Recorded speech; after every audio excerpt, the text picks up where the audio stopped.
নেতৃত্ব দিলে দোষের কিছু নাই, নেতৃত্ব পেলেও দোষের কিছু নাই। একজন মেম্বার হোক, একজন চেয়ারম্যান হোক, একজন এমপি হোক, একজন মন্ত্রী হোক, একজন পিএম হোক, যাকে আল্লাহ পাক যেখানে দায়িত্ব দিবেন, খলিফা হিসেবে তার কাজ কি বলেন তো?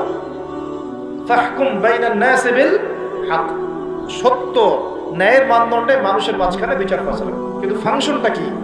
একজন খলিফার কাজটা কি? আবু বকর সিদ্দিক কেমন খলিফা ছিলেন, ওমর কেমন ছিলেন, ওসমান কেমন ছিলেন, আলী কেমন ছিলেন রাদিয়াল্লাহু আনহুম আজমাইন? তারা এই আয়াতের উপর আমল করতেন, ফাহকুম বাইনান নাসি বিল হক, মানুষের মাঝখানে ন্যায় বিচার। দাউদ, ইন্না জাআলনাকা খলিফাতান ফিল আরদ, আমি আল্লাহ তোমাকে এই জমিনে খলিফা করেছি, সুবহানাল্লাহ। এবং ওই জমিন বলতে কিন্তু এখন জেরুজালেম, আরদ মানে এখানে কিন্তু ওই বাইতুল মুকাদ্দাস, তিনি ওখান থেকেই বিশ্ব শাসন করেছিলেন। তোমার দায়িত্ব কি হে দাউদ, তোমার কাজটা কি? ফাহকুম বাইনান নাসি বিল হক, সূরা সাদ বললেন তোমার কাজ হচ্ছে মানুষের মাঝে, অনুসারী জনগণের মাঝে তুমি ন্যায় বিচার প্রতিষ্ঠা করো। কি করবে?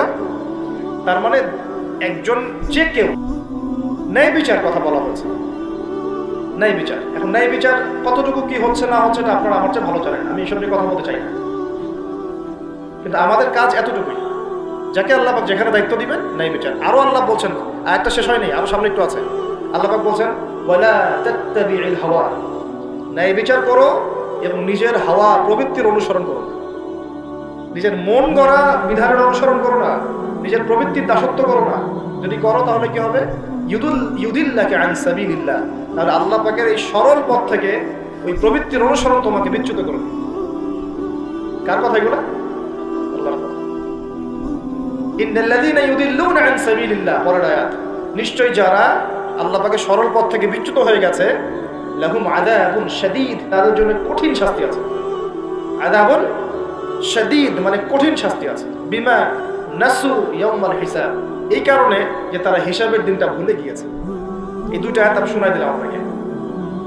আল্লাহ পাক যাকে যেখানে দায়িত্ব দিবেন সব সময় এই দুইটা আয়াত মাথায় রাখবেন। যে আল্লাহ পাক আপনাকে দাউদ আলাইহিস সালামের মতো কাজ দিয়েছেন, আল্লাহ পাক আপনাকে আদম আলাইহিস সালামের মতো কাজ দিয়েছেন। যাকেই দেখ, x y z whoever he is, এটা আমাদের দেখার বিষয়। আমরা ধর্মতাত্ত্বিক দৃষ্টিকোণ থেকে শুধু মূলনীতিগুলো বলব।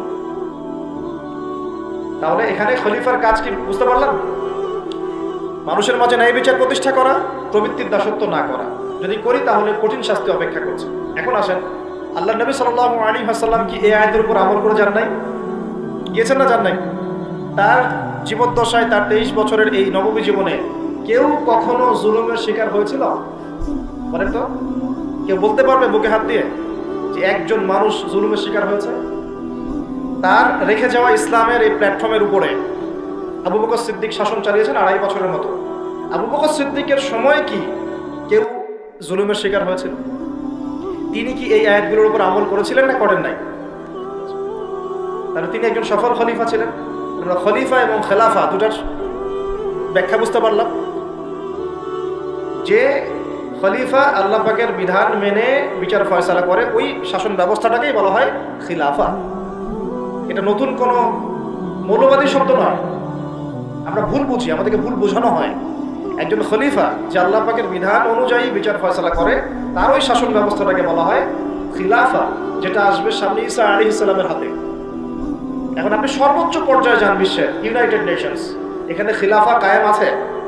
অনেস্টলি বলেন, এখানে কি আল্লাহর বিধান দিয়ে বিচার ফয়সালা করা হয়, নাকি ওদের পশ্চিমাদের মন করা বিধান দিয়ে করা হয়? 100-200 কেন, একদিনে যদি 1000টা বাচ্চাকেও বোম মেরে হত্যা করে দেয়, তারপরে ওরা ইসরায়েলের পাশেই থাকবে, বলবে আমরা আমাদের বন্ধুর পাশে আছি। আমাদের যদি এর পরেও চোখ না খুলে, তাহলে নিশ্চিত আমরা ইন্টারনালি ব্লাইন্ড, আধ্যাত্মিকভাবে অন্ধ হয়ে গেছি। আর যারা অন্ধ তারাই তো অন্ধ দাজ্জালের অনুসরণ করবে। আমি জানি আমাদের উপরের লেভেলে যারা আছেন তারা এগুলো সব ভালো করেই বোঝেন, কিন্তু পরিবেশ পরিস্থিতির কারণে অনেক সময় তারা সত্য কথা বা সাহস করে অনেক কিছু বলতে পারে না। কারণ তারা অবশ্যই বোঝেন, তারা মুসলিম পরিবার থেকে এসেছেন। আমাকে বলেন, তাদের যে সিস্টেম, এই সিস্টেমের মধ্যে যে অর্থ ব্যবস্থাটা আছে, এটা সুদ ভিত্তিক না সুদ বিবর্জিত? তাহলে এটা কি আল্লাহ পাকের কোরআনের সাথে গাদ্দারি হয়নি? তাহলে ওর আন্ডারে থাকলে কি আমরা সত্যিকারের খেলাফা কায়েম করতে পারবো? সম্ভব না। ও যে মিডিয়াগুলো চালায়, এই মিডিয়াতে ও যা মানুষকে বোঝায় তাই। একজন মুসলমানকে যদি ও সন্ত্রাসী রূপে উপস্থাপন করে, সারা বিশ্ব বলে হ্যাঁ ও সন্ত্রাসী। একজন ব্যক্তি, আমি নাম মেনশন করছি না, গণহারে মানুষ হত্যা করেছে, তাকে শান্তিতে নোবেল পুরস্কার দেওয়া হয়েছে। এই হলো ওদের চরিত্র। Media, political system, banking system, ওদের প্রযুক্তি, এগুলো কোনটা মুসলমানের স্বার্থে? কোনটা কি মুসলমানের স্বার্থে? সবগুলো করেছে ওদের স্বার্থে। ওখানে গিয়ে আমরা সর্বোচ্চ কি করতে পারি? আমরা হয়তো ওই যে ফিডেল ক্যাস্ট্রোর মতো একটা ভাষণ দিতে পারবো, অথবা ওই গাদ্দাফির মতো একটা ভাষণ দিতে পারবো। যারাই সেখানে দাঁড়িয়ে লম্বা লম্বা লেকচার দিয়েছে, গরম গরম বক্তব্য দিয়েছে, ওদের সবাইকে হয় মেরে দেওয়া হয়েছে, নাহলে ক্ষমতাচ্যুত করা হয়েছে। আমাদের চোখ কবে খুলবে? এটা একটা কুফরি শক্তি। এটা এই পৃথিবীর সবচেয়ে বড় শিরক, সবচেয়ে বড় তাগুত, সবচেয়ে বড় কুফর। এর গোড়ায় গিয়ে আমাদেরকে আঘাত করতে হবে, এবং সেই আঘাতটা আমরা করতে পারবো না, আমরা জানি। সে আঘাতটা করবে ইমামুল মাহদী এবং ঈসা আলাইহিস সালাম। আমি জানি আমরা কিছু করতে পারবো, আমি আপনাকে করতেও বলছি না কিছু, ভবিষ্যৎটা বলে দিচ্ছি ইনশাআল্লাহ। এই বৈশ্বিক এই শিরক আর কুফর তাগুতের গোড়ায় সে করে আঘাতটা করবে কে? ইমামুল মাহদী এবং ঈসা আলাইহিস সালাম। তারপরে আবার জেরুজালেম থেকে বিশ্ব শাসন হবে ইনশাআল্লাহ। তখন প্রত্যেকটা মুসলমানের হক অধিকার রক্ষা করা হবে। তখন মুসলমানরা এইভাবে মাথা নত করে বাঁচবে না, মাথা উঁচু করে বাঁচবে ইনশাআল্লাহ। এত সহজ যে মুসলিম বাচ্চাদেরকে বোম্বারে হত্যা করে ফেললো। আমি আপনাদেরকে দলিল দিলে রাত 2টা-3টা বেজে যাবে।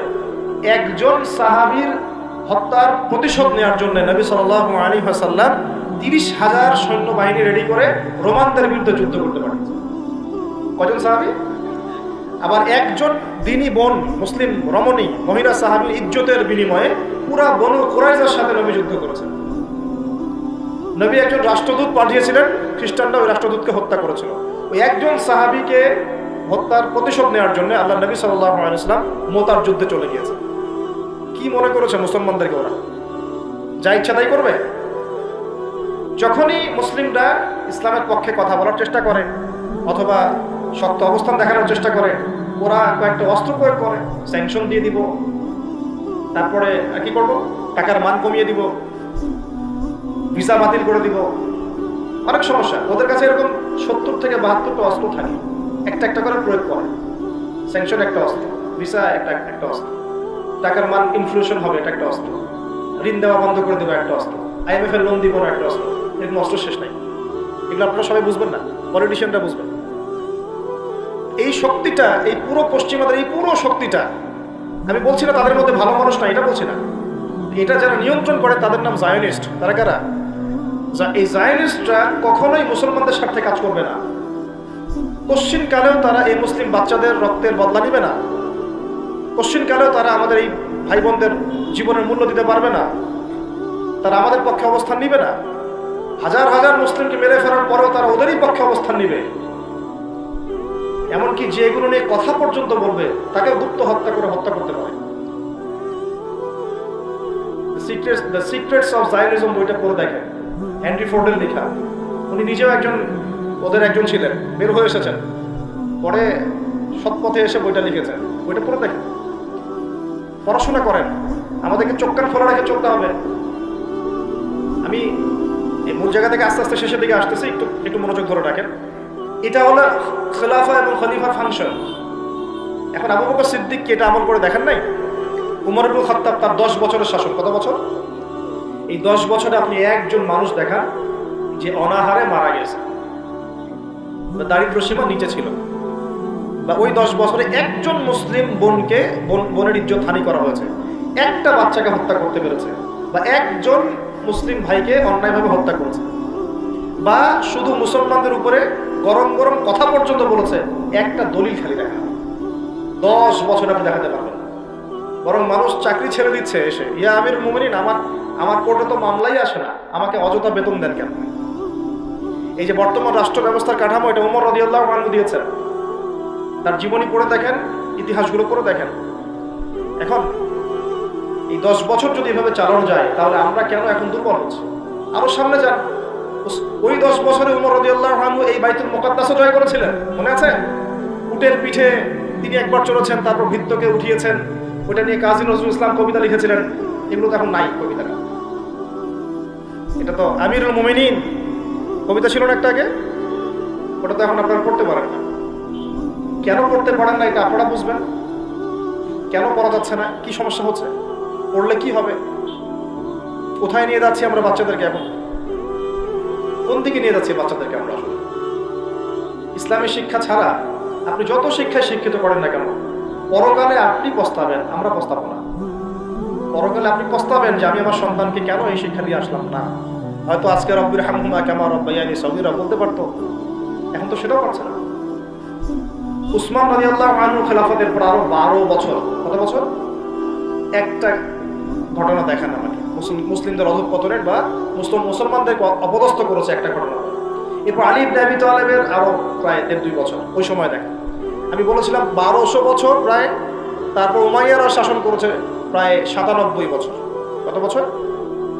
নিজেদের মধ্যে অনেক সমস্যা হয়েছিল, যেমন এখন আমাদের সবাই মুসলিম ভাই, পলিটিক্যালি নিজেদের মধ্যে সমস্যা হয় না, এরকম সমস্যা হয়েছিল উমাইয়া খেলাফতে, উসমান রাদিয়াল্লাহু আনহুর সময়, আলী ইবনে আবি তালেবের সময়।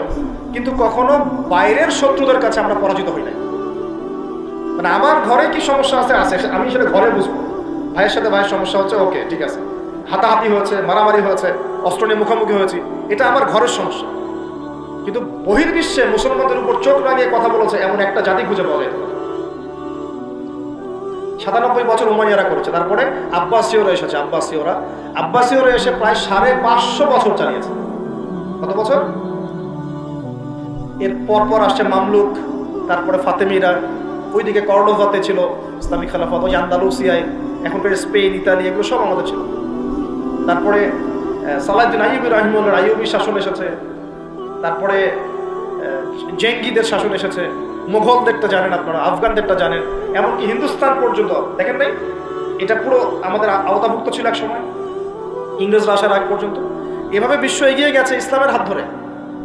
কখনো কাউকে জোর করে ফোর্স করে মুসলমান করানো হয় নাই, কখনো কোনো অমুসলিমের অধিকার খর্ব করা হয়নি। কারণ একজন অমুসলিম যদি আমাদের আন্ডারে থাকতো, তার অধিকার সবার আগে নিশ্চিত করা হয়েছে। যাকাত সবাই প্রদান করত, সালাত আদায় করত, সবাই কোরআনওয়ালা ছিল, ওলামায়ে কেরামদেরকে সম্মান করা হতো, মসজিদ মাদ্রাসা গড়ে তোলা হয়েছিল, সুদ ছিল না, মানুষ হালাল খেত, এবং মুসলিমদের একটা ঐক্যবদ্ধ সামরিক শক্তি ছিল। আস্তে আস্তে আস্তে আস্তে বিগত বেশি দিন না, আমার স্টাডি হচ্ছে বিগত মাত্র 100 থেকে 150 বছর, লাস্ট 100 থেকে 150 বছরে আমাদের পুরো টেবিলটাই উল্টে গেছে। এক্স্যাক্টলি উসমানী খেলাফতের পতনের সময় থেকে 1914 সালে এটার পতন ঘটেছে, প্রথম বিশ্বযুদ্ধের সময়। এরপর থেকেই কেন জানি এই যে বিগত 100 বছরে পুরো বিশ্বের চিত্রটাই উল্টায় গেল। যারা আমাদেরকে কর দিত একসময়, ট্যাক্স, ওরা এখন আমাদেরকে বলে ঋণ দিব কি দিব না। সুবহানাল্লাহ, চিন্তা করার একটু বিষয়টা। যারা আমাদেরকে ট্যাক্স দিয়ে আমাদের জমিতে থাকতো, ওরা আমাদেরকে বলে লোন লাগলে অ্যাপ্লাই করতে হবে, শর্ত সাপেক্ষে দিতে পারে, তা আবার চড়া সুদে। ওরা বলে যে পলিটিক্যাল সিস্টেম আমাদের কেমন হবে, ও ইন্টারফেয়ার করতে চায়, ও এসে নাক গলাতে চায় যে তোমাদের রাষ্ট্র ব্যবস্থা কিভাবে চলবে। ওরা এসে এখন ঠিক করে দেয় যে আমাদের সংস্কৃতি কেমন হবে, আমাদের শিক্ষানীতি কেমন হবে, ইত্যাদি ইত্যাদি। যে জেরুজালেমে ঢোকার আগে ওদেরকে 10 বার চেকিং করতে হতো, ওখানে আমরা ত্রাণ পাঠাতে পারছি না, ওখানে আমরা মুসলমানরাই আমাদের ভাইকে ত্রাণ পাঠাতে পারছি না। নির্বিচারে মানুষ মারছে, কিন্তু আমরা গিয়ে প্রতিহত করতে পারছি না, আমরা ফোর্স পাঠাতে পারছি না। আপনি বিশ্বাস করেন, বাংলাদেশে যারা উপর থেকে নিচু লেভেলে যে সেক্টরে মানুষরা আছেন, এদের মধ্যে বহু ইমানদার মানুষ আছে, বহু ইমানদার মানুষ আছে। পলিটিশিয়ানদের মধ্যে, র্যাবে, বিজিবিতে, আর্মিতে, আনসারে, প্রত্যেকটা জায়গায় এমন বহু মানুষ আছে যাদেরকে যদি আপনি পাঠাতেন যে যাও ওই জালেমদের বিরুদ্ধে অস্ত্র ধরো, দেখতে ওরা বুক পেতে শহীদ হয়ে যাবে। বহু মানুষ আমাদের দেশে আছে, ইমান আমরা লালন করি বলেই তো কথাগুলো বের হচ্ছে। আমাদের জায়গা, আমাদের জমি, আমাদের ভাই, আমাদের বোন, আমাদের বাচ্চাকে মেরে শেষ করে ফেললো, আমরা সামান্য প্রতিবাদটুকু করতে পারছি না। দাউদ আলাইহিস সালাম তাকে, আচ্ছা এবার একটু খলিফা কি এটা বুঝি, তারপরে সামনে যাই। আল্লাহ পাক বলছেন বিসমিল্লাহির রহমানির রহিম, ওয়া ইয ক্বালা রাব্বুকা লিল মালায়েকা ইন্নী জাঈলুন ফিল আরদি খলিফা। বলেছেন তো সবাই।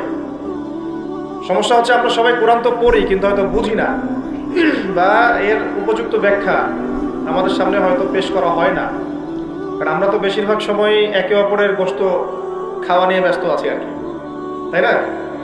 এটাকে আমরা কি বলবো, যে ভালো কাজ মনে করি, হকের পথ মনে করি।